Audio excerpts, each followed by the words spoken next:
दोस्तों आजकल हर छोटा बड़ा अपनी याददाश्त के हाथों परेशान है। जैसे जैसे इंसान की उम्र बढ़ती जाती है, इसकी याददाश्त कमज़ोर होने लगती है। जबकि हर इंसान चाहता है कि इसकी याददाश्त हमेशा बरकरार रहे। आजकल के तरक्की याफ्ता दौर में इंसान के भूलने की आदत बाज़ औक़ात इसे काफ़ी नुकसान भी पहुंचाती है। आज का नुस्खा बड़े उम्र के अफराद के साथ साथ स्कूल गोइंग बच्चों के लिए यकसा मुफीद है। ये एक ऐसा नुस्खा है जिसका असर हमेशा आपके दिलो दिमाग और जिस्म में बरकरार रहेगा। आइए नुस्खा देखते हैं। इस नुस्खे के लिए आपको 7 चीज़ों की ज़रूरत होगी। नुस्खा नोट फरमा लें। नंबर 1 पर हमें 200 ग्राम बादाम चाहिए।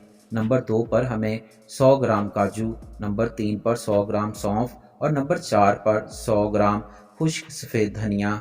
नंबर 5 पर 100 ग्राम चारों मगज़। नंबर 6 पर 20 ग्राम छोटी इलायची और नंबर 7 पर 4 कैप्सूल ओमेगा 3 फिश ऑयल के ले लें। सबसे पहले आपने ये करना है कि खुश्क धनिए और सौंफ को फ्राई पैन में डालकर रोस्ट कर लेना है।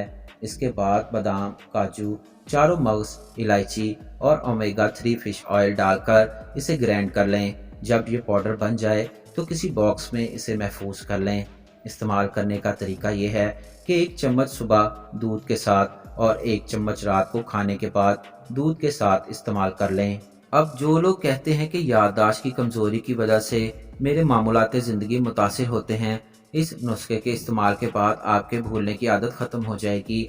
ये नुस्खा दिमागी याददाश्त और जिस्म के लिए बहुत ही मुजरब है।